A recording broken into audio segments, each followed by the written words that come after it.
हाँ इधर थाने तक कोई सुनवाई नहीं हुई। प्रॉपर इंद्री से? हाँ प्रॉपर इंद्री से। भाई वो कर रही है और वो कार्रवाई नहीं कर रहे जी कुछ भी। डेली हम उनको ये चीज बता रहे भाई आज वो घर है, आज वो गुरुद्वारे में है, आज इस जगह है। भाई की मृत्यु हो चुकी थी, स्वर्गवास हो चुका था, लेकिन उसके बावजूद भी उस पर एफआईआर है। अगर पुलिस मुलाजिम से अच्छे से गहनता से पूछताछ की जाए, क्या उसे स्वर्ग से लेकर आओगे, या आप एफआईआर कर रहे हो या कानून से खिलवाड़ कर रहे हो?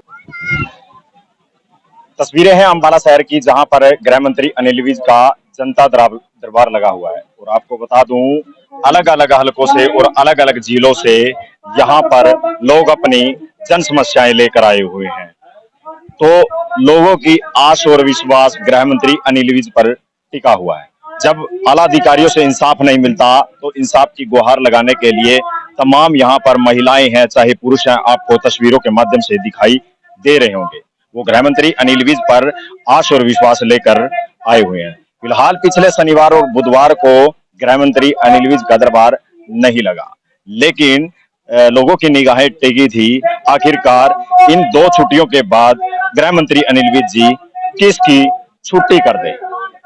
आज ऐसा ही कुछ मामला सामने आया।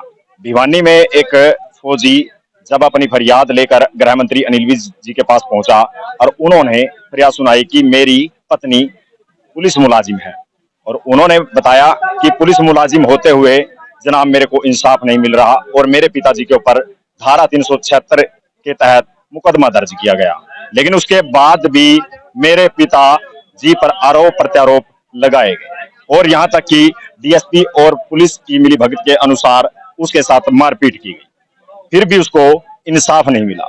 लेकिन आपको बता दूं, गृह मंत्री अनिल विज जी ने तुरंत ही अपना फरमान सुना दिया और कहा ऐसी पुलिस मुलाजिम को तुरंत प्रभाव से सस्पेंड कर दें। तो अब जानते हैं लोगों से, अलग अलग हलकों से, अलग अलग जिलों से अपनी समस्याएं लेकर आए हुए हैं। क्या कुछ समस्याएं हैं जिनको गृह मंत्री अनिल विज जी निजात दिला सकते हैं, क्योंकि लोगों की आस और विश्वास टिकी है। जब आला अधिकारियों से इंसाफ नहीं मिलता तब गृह मंत्री अनिल विज जी का दरवाजा खटखटाया जाता है। कहाँ सर मेरा ना 5 लाख रुपए का एटीएम से धोखाधड़ी हुई जी। कहाँ से हुआ? यमुनानगर से सर। साइबर क्राइम में नहीं दिया आपने? सर मैं 5 दफा यहाँ आ गया जी, बस कोई सुनवाई नहीं हो रही यहाँ भी जी, और अब भी नहीं हो रही। वहाँ आ चुके हो, अब क्या आस और विश्वास? अब देखो ये नंबर लगेगा, अब देखो क्या कहे साहब। हाँ जी लगता है आपने? मेरे को यमुनानगर से सर। लगता है आपको अब इंसाफ? हाँ सर यहाँ से उम्मीद है भी हो जाएगा काम। लगता है एक उम्मीद है, और उम्मीद के सहारे यहाँ पर लोग आए हुए हैं। लोगों के अंदर एक आस और विश्वास है। गृह मंत्री अनिल विज की बात करें, उनका दरवाजा तभी खटखटाया जाता है जब तमाम आला अधिकारियों से इंसाफ नहीं मिलता। बहन जी, किस मामले में आए? हम रोहतक से आए हैं। हमारे साथ रोहतक के वकील रविंदर ने झूठे कागजात करके ठगी करके हमारे मकान की रजिस्ट्री कराकर 30 लाख रुपए डप लिए। पुलिस कोई कार्रवाई नहीं कर रही। रोहतक की कहती है वकील पहुंच वाला आदमी है, हम कोई कार्रवाई नहीं करेंगे। 8 मुकदमा दर्ज किया है? नहीं, हमारे पैसे ठगे हैं, हमारी कार्रवाई कोई नहीं कर रही पुलिस। भार्गव विज साहब के पास यही करने आए, काटने और फटकारने का काम करते हैं जब भी आप इंसाफ की गुहार लगाते हो पुलिस। हाँ पुलिस कोई कार्रवाई नहीं करती है। हम यही कहते हैं उसके खिलाफ कानूनी कार्रवाई करो। 420 जो उसने करिए, हमारे पैसे दिलवाए जाए, हमारे पैसे दिलवाए जाए। जी हाँ, रोहतक का मामला बता रहे हैं, लेकिन लोग अलग अलग फरियादी अलग अलग हलकों से, अलग अलग जिलों से यहाँ पर आपको दिखाई दे रहे होंगे। और ताऊ जी, किस मामले में आए हो, कहाँ से हुआ? यमुनानगर से। यमुनानगर से किस मामले में आए? एक लड़का फंसा लिया, एजेंट था चंडीगढ़, लड़का फंसा लिया उसने 12 बजने के लिए दुबई। टिकट भी बनवा लिया, वीजा भी बनवा दिया, टिकट दिखा कर 2 लाख रुपए ले लिए। तो 5 ही महीने की 10 तारीख तक वो खुला रहा फोन उसका। 11 में उसका फोन बंद हो गया। फिर मैं शक हो गया, अभी बंद तो होना नहीं चाहिए फोन। फिर वो वहाँ गए चंडीगढ़, वहाँ से पता लगा 20 दिन हो गए यहाँ से बड़ा सामान सुमान लेकर फरार हो गया। कौन से थाने में? थाने में पहले वो हेडक्वार्टर में चंडीगढ़ देखा है उस दिन, तो 12 तारीख ने। 1 महीना 2 महीना बाद देखी, 2 दिन फिर लड़का वहाँ गया, भी कोई जवाब नहीं दिया, ऐसा ही फंसा हो। 34 सेक्टर में। तो आप यहाँ पर आए हो गृह मंत्री ने, यहाँ पे आए। वहाँ पर शिक्षा मंत्री भी तो है कंवरपाल गुर्जर, वहाँ पे भी जा सकते थे, उसका भी दरवाजा खटखटा सकते थे। उस दिन गए नहीं, फिर आज इसको देख रहे, मगर इसकी ज्यादा सुनाई हो रही थी अच्छा, भी ये कार्रवाई साथ के साथ करेगा। आपको उम्मीद थी? उम्मीद थी, सुनने में बस उम्मीद तो ही वो होगी जब होगा कोई काम। सुनाई सुनाई तो है कोई बात। यानी मेरे इलाके के एसपी का दी, अनिल विज का भी दी, इसकी दरखास्त तो कोई कार्रवाई नहीं हुई, इसलिए दी आपने नहीं? हाँ दे रखी, डाक के जरिए दी थी। पहले मैंने शिकायत दी थी लेकिन उस पर कोई कार्रवाई नहीं हुई। उसके बावजूद आपको बता दूं, इलाका मेरा शिक्षा मंत्री का है, लेकिन शिक्षा मंत्री पर मैं नहीं गया, ये ताऊ जी का कहना है। मैं गया, मेरी आस और उम्मीद, जब हमें पता लगा कि ज्यादा सुनवाई गृह मंत्री अनिल विज जी करते हैं, इसी को लेकर ताऊ जी यहाँ पर पहुंचे हैं यमुनानगर से। क्या तो आपको बता दूं, एक पुत्र ने सुसाइड नोट लिखा है, उस सुसाइड नोट पर एक व्यक्ति का नाम भी लिखा गया है और मौत को गले लगा लिया। पिता रोते बिलखते आज गृह मंत्री अनिल विज जी के पास इंसाफ के लिए पहुंचे हैं। अब इन्हें एक आश और विश्वास है कि मेरे बेटे को इंसाफ भी मिल पाएगा या नहीं। फिलहाल इनके बेटे इस दुनिया में नहीं रहे। क्या नाम है बेटे का? विशाल। जिसके साथ रंजिश हुई थी वो नरेश कुमार है जी, नरेश लोहान। आपके पड़ोसी हैं? नहीं सर, दूर का मजदूरी का ठेके का काम करता था, रंग रोगन का मेरा लड़का। अच्छा, उसने पैसे नहीं दिए, हताश होके उसने फांसी लगा के मर गया था। कितने दिन पहले? वो 2.5 साल पहले की बात है सर। 2.5 साल पहले। और अब आए हो आप? हाँ जी, पूरा विश्वास टूट चुका। हाँ, किसी को गिरफ्तारी नहीं हुई अभी? वही थी तो छोड़ दिया, वो पैसे वाली है। कितने दिन में छोड़ दिया उनको? पता नहीं, वो लॉकडाउन के टाइम की बात है साहब। लोग शामिल है? पता नहीं सर, मैं तो था भी नहीं, मेरे को तो डेड बॉडी पे बुलाया गया था। मैं भी मजदूरी करता हूँ। जिसके कारण मेरे बेटे ने आत्महत्या की है, सुसाइड नोट लिखा है, उन पर सख्त से सख्त कानूनी कार्रवाई हो, इसी उम्मीद से और आस विश्वास लेकर मैं गृह मंत्री अनिल विज के पास आया हूं।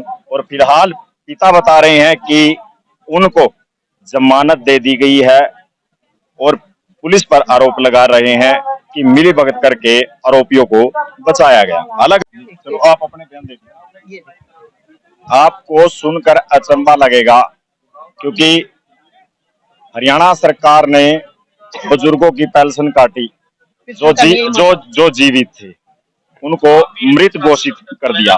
लेकिन हरियाणा सरकार के अंदर ही एक मामला ऐसा भी सामने आया कि जिसकी 1/2/2013 में मृत्यु हो जाती है और उसके ऊपर भी FIR कर रखी है।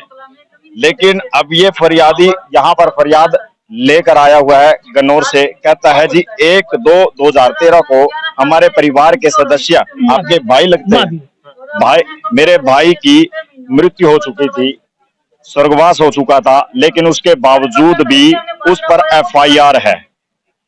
अगर पुलिस मुलाजिम से अच्छे से गहनता से पूछताछ की जाए, क्या उसे सरोग से लेकर आओगे? भैया आप FIR कर रहे हो या कानून से खिलवाड़ कर रहे हो? क्या कुछ कहोगे? कहाँ से हो? मैं गांव तो मेरा हल्दाना है। ये गन्नौर थाने में FIR दर्ज हुई थी 28/9/2015 को। इसमें 5 आदमियों के नाम है जो FIR में आपको दिखा रहा हूं। रंजन, रविंदर, राजवीर, मैं, मेरा भाई महावीर, एक लीला, इन 5 आदमियों के नाम दर्ज हुई थी। विवाद क्या था? FIR दर्ज कराई थी सुंदर गुरुग्राम से, झारसा का रहने वाला है। उसमें विवाद क्या था? जमीनी विवाद था? ये एक जमीनी विवाद है। जिस जमीन को मैं 95 साल से काश्त करता आ रहा हूँ, उस जमीन का जबरदस्ती गैर कानूनी रूप से कब्जा छुड़वाने की साजबाज से पुलिस से साठगांठ की थी उन्होंने। ये FIR दर्ज करा थी क्योंकि एक बार 1998 में जो डिफेंडेंट था उसने मेरे से कब्जा लेना चाहा था। मैंने कोर्ट में केस डाल दिया था। वहाँ के ADJ सोनीपत के AK राघवन ने जजमेंट और डिग्री मेरे हक में कर रखी है। वो मैं साथ ले रहा हूँ, इसी में है ये।